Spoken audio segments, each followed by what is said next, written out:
በየጊዜው አዳዲስ ብራንቾችን ለሚከፍተው ለዛኛው አለቃችሁ ይሄንን ላኩለት። ሰላም ሰላም ቤተሰቦች እንዴት ናችሁ? በዛሬ ቪዲዮዬ አውቶ ድሮፕ ዳውን ሊስት እንዴት እንደምንሰራ አሳያችኋለሁ። ተከታተሉኝ። እንደምታውቁት አብዛኛውን ጊዜ ድሮፕ ዳውን ሊስትን የምንጠቀመው ተመሳሳይ ወይም ደግሞ ቋሚ የሆኑ ስሞችን ወይም ደግሞ የቦታ ስሞችን ስንጠቀም ደጋግመን እያንዳንዱን ከምንጽፍ እየመረጥን ስናስገባ ወይም ደግሞ ማስገባት ስንፈልግ ነው ማለት ነው። ስለዚህ ከዚህ ጋር በተገናኘ በዛሬ ቪዲዮዬ ማሳያችሁ በራሱ አውቶ አፕዴት የሚሆን የድሮፕ ዳውን ሊስት እንዴት እንደምንሰራ ነው። ይሄንንም ለማድረግ እንደዚህ ወደ ኤክሴላችን ከገባን በኋላ እንደምታዩት እዚች ጋር ብራንች የምትላለች እነዚህ ዳታዎች አሉ። እዚች ጋር ብራንች የምትላለች ይህ ብራንች የምትለው አሁን ለአሁኑ ወደ 4 የሚሆኑ ብራንቾች አሉት ማለት ነው። እነዛ ብራንቾች እያንዳንዱን ደጋግመን ከምንጽፍ በራሱ እየመረጥን በምርጫ ብቻ ሴሌክት እያደረግን እንድናስገባ የሚያግዘን ነው ድሮፕ ዳውን ሊስት። ይህንንም ላደርግ እንደዚህ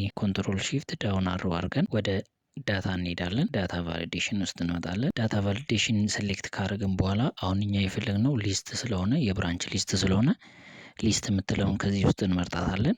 ሊስት የምትለውን ከመረጥን በኋላ ሶርስ ይጠይቀናል። ሶርሱን ደግሞ እኛ ያለን ሶርስ እነዚህ 4ቱ ብራንቾች ስለሆኑ እነዚህ 4ቱ ብራንቾችን እንመርጣለን በዚህ መልኩ ማለት ነው። ብራንቾቹን ከመረጥን በኋላ ወደ ኋላ ተመልሰን ኦኬ እንለዋለን ማለት ነው። ስለዚህ አሁን እዚህ ብንመጣ የግድ መጻፍ አይጠበቅብንም። ብንጽፈው ራሱ አይቀበለንም ማለት ነው። አይቀበለንም። ያስገባው የዳታ ትክክል አይደለም ይለናል። the value you entered is not valid ይላል። ስለዚህ በዚህ መልኩ ይከለክለናል ወይም ደግሞ ከዚህ ነው መምረጥ ያለብን የሚለውን ነገር ያመጣልናል ማለት ነው። በዚህ መልኩ እየመረጥን ማስገባት እንችላለን ማለት ነው። ማስገባት እንችላለን እነዚህን በዚህ መልኩ ስንሰራ ያለምንም ድካም እንደዚህ እየመረጥን ማስገባት እንችላለን። ነገር ግን አሁን እዚች ጋር እኔ ሌላ ብራንች ብጨምር ለምሳሌ 4 ኪሎ ብንል እዚች ጋር መተን ማግኘት አንችልም።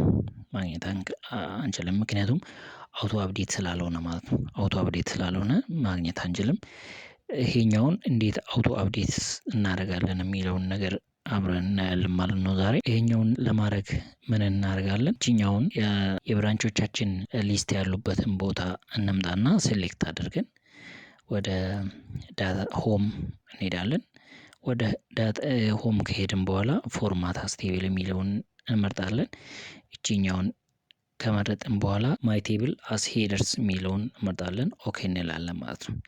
ኦኬ እንላለን። ስለዚህ አሁን ይሄኛውን ብራንቾቹን እንደ ሄደርስ ነው ሪኮግናይዝ የሚያደርገው ማለት ነው የኛ ኤክሴል። ስለዚህ እዚች ጋር መተን ለምሳሌ ቅድም እምቢ ያለንን ብራንች ብንጨምር እዚህ ጋር መተን ማግኘት ይኖርብናል ማለት ነው። ይኸው እንደምታዩት አሁን ያስገባነው 4ኛ ላይ ያስገባነው ብራንች ወይም ደግሞ 4 ኪሎ እዚህ ጋር እናገኛለን ማለት ነው። ስለዚህ በዚህ መልኩ በቀላሉ መስራት እንችላለን። አካውንቱን ፎሎ አድርጉ፣ ኮፒ ሊንክ ሼር በማድረግ ብዙ ሰው ጋር እንዲደርስ አድርጉ። ቴንኪው። ሰላማችሁ ይብዛ።